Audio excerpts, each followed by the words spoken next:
Assalamualaikum warahmatullahi wabarakatuh.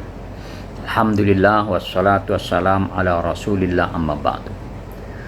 Jamaah yang dirahmati Allah, dalam menjalankan ibadah puasa tentunya kita ingin meraih pahala yang sebanyak-banyaknya, baik dari puasa yang memang kewajiban kita sebagai hamba Allah untuk menjalankannya, maupun dari perkara-perkara yang disunatkan selama kita menjalankan ibadah puasa. Apa saja hal-hal yang disunatkan untuk kita kerjakan selama kita menjalankan ibadah puasa?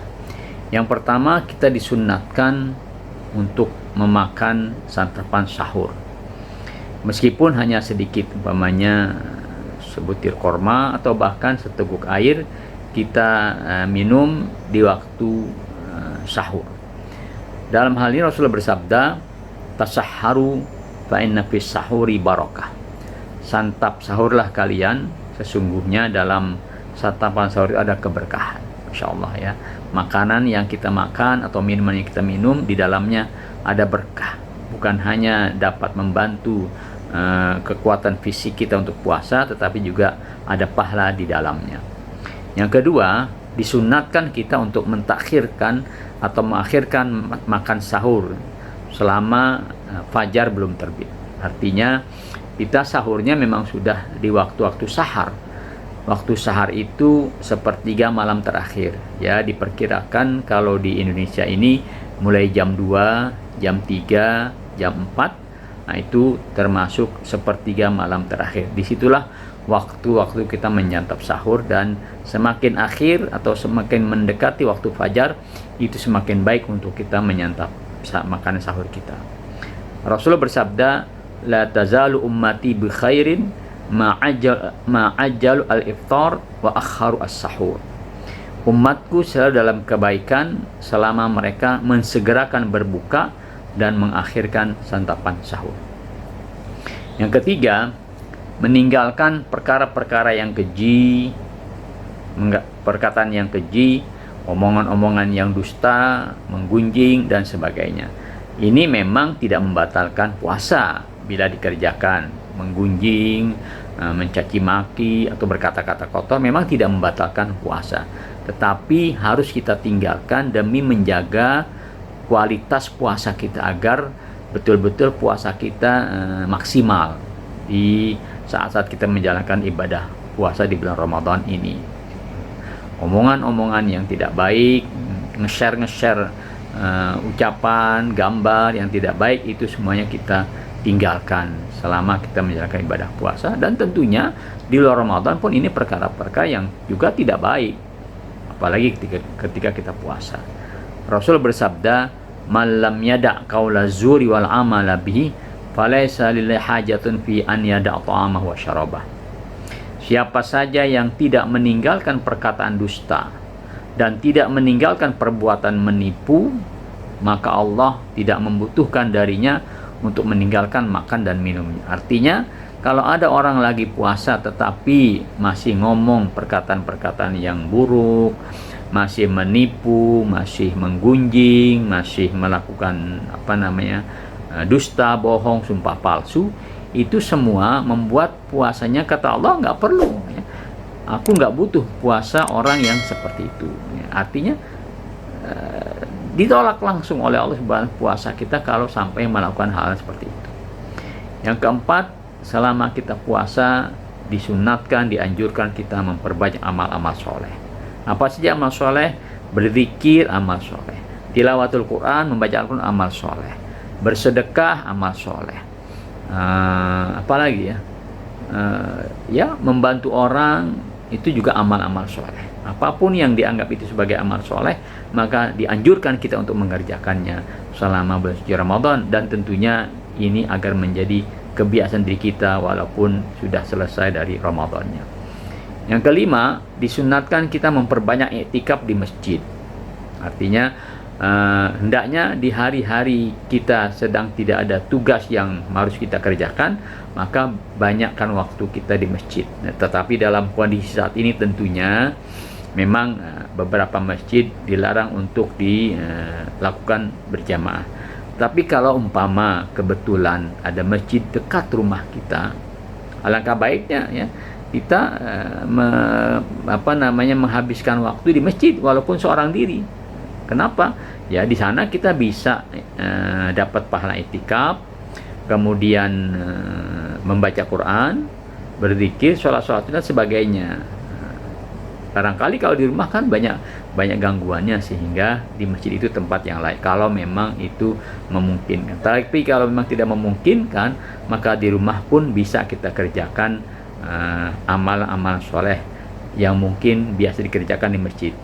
Memang tidak iktikaf di rumah, tetapi amal-amal solehnya, zikir, Al-Quran bisa kita kerjakan di rumah. Yang keenam, disunatkan kita untuk memberi makan kepada orang yang berpuasa apabila sudah tiba waktu berbuka.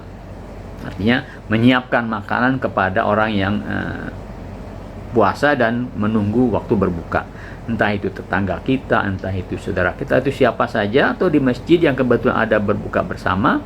Kalau memang ada, nah itu kita siapkan makanannya. Ini fadilahnya besar sekali yang kata Nabi, man fattara sha'iman kana lahu mithlu ajrihi ghaira annahu la yanqusu min ajri shaimi syai'an. Barang siapa memberi makan, memberi jamuan untuk berbuka puasa kepada orang yang berpuasa, dia akan memperoleh pahala yang sama dengan orang yang puasa tanpa mengurangi sedikit pun pahala orang yang puasa. Apa maksudnya? Ketika kita puasa, kita dapat pahala puasa kita, lalu ditambah dengan pahala puasa orang lain yang kita beri makan. Umpamanya ada 10 orang yang kita beri makan atau beri jamuan ketika berbuka puasa, maka berarti kita mendapatkan hari itu pahala 11 pahala puasa. Satu kita, 10 dari orang yang kita berikan jamuan. Tetapi ingat, yang diberikan jamuan jangan merasa khawatir pahalanya hilang. Tidak ya. Sebab kata Nabi, min ghairi annahu la yanqusu min ajri shaimi syai'an. Sedikit pun tidak akan mengurangi pahala orang yang puasa. Artinya pahala orang yang diberikan jamuan tersebut nggak kurang pahalanya. Yang ketujuh, menyegerakan berbuka apabila sudah tiba waktu terbenam matahari atau sudah tiba waktu maghrib. Segera berbuka, seperti tadi yang hadis kita, ma'ajal iftar ya. La tazal ummati bi khair ma'ajal al-iftar. Umatku akan selalu dalam keadaan baik selama mereka mensegerakan berbuka puasa.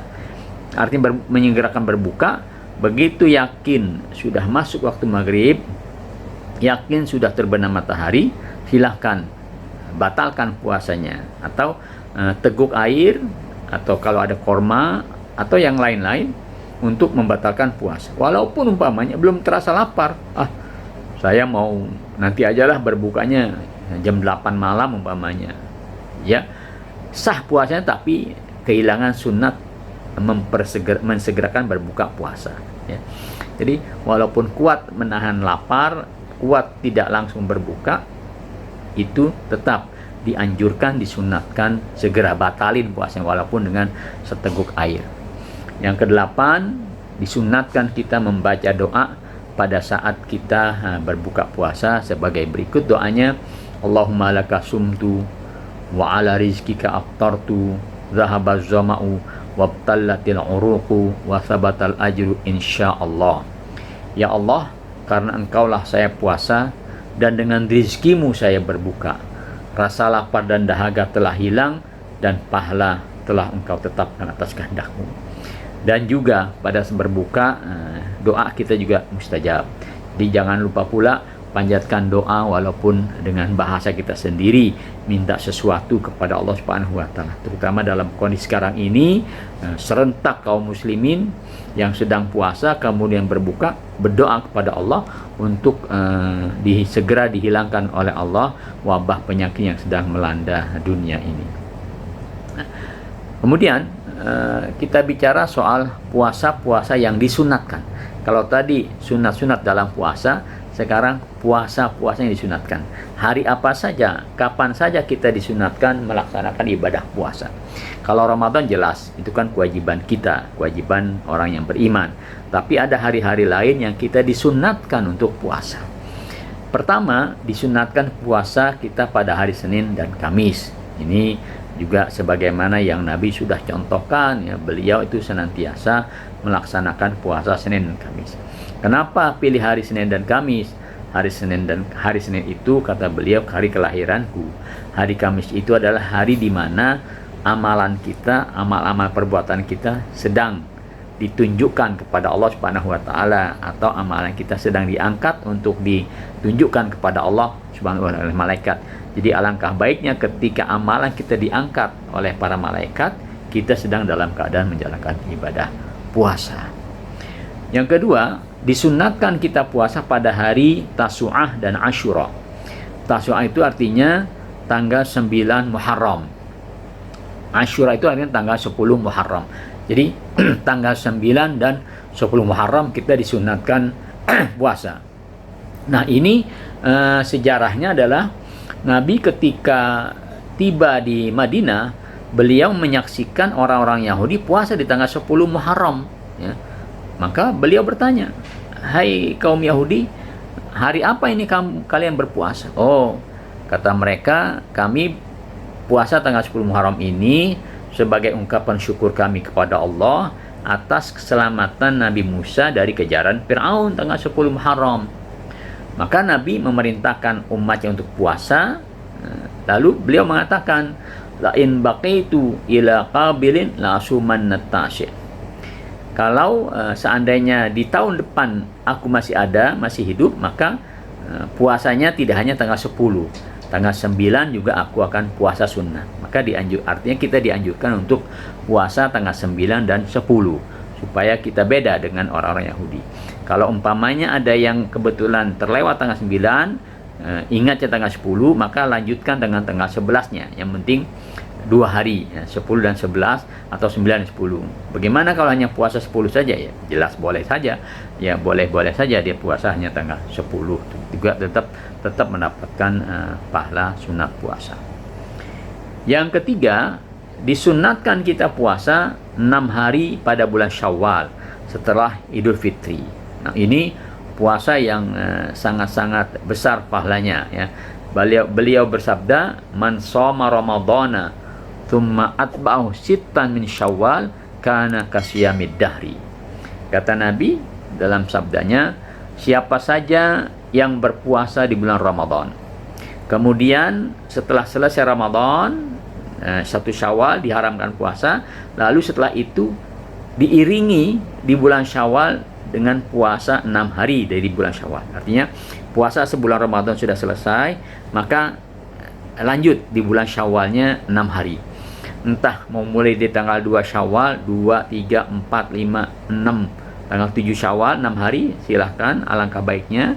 Ataupun setelah beberapa hari dari tanggal 1 Syawal ya. Umpamanya dimulai di tanggal 5, tanggal 6 dan seterusnya. Atau dia puasanya tidak setiap hari, putus-putus ya, sehari puasa, terserah, yang penting masih dalam rangkaian atau masih dalam bulan Syawal dia puasa 6 hari. Nah, mungkin ada yang bertanya, bagaimana kalau seseorang masih punya qada puasa Ramadan kemarin umpamanya, atau Ramadan sekarang nih umpamanya ada hari yang dia tidak puasa karena berhalangan, bolehkah dia puasa sunat? Tentunya karena qada Ramadan itu wajib, maka laksanakan dulu yang wajib. Puasa qada dulu di bulan Syawal itu bagus ya. Maka dia akan mendapatkan pahala qada puasa dan sekaligus mendapatkan nilai pahala puasa sunat di bulan Syawal. Jadi tetap niatnya niat puasa qada yang dia tinggalkan dari pada bulan Ramadan sekian hari, lalu dilakukannya di bulan Syawal, maka puasa seperti itu dia mendapatkan 2 keuntungan. Keuntungan pertama, qada puasanya terbayar. Keuntungan kedua, dia mendapatkan pahala puasa sunat karena dia melakukan puasanya di bulan yang disunatkan berpuasa. Yang keempat, disunatkan kita puasa pada hari Arafah. Hari Arafah itu tanggal 9 Dzulhijjah bagi kita yang sedang tidak melaksanakan ibadah haji.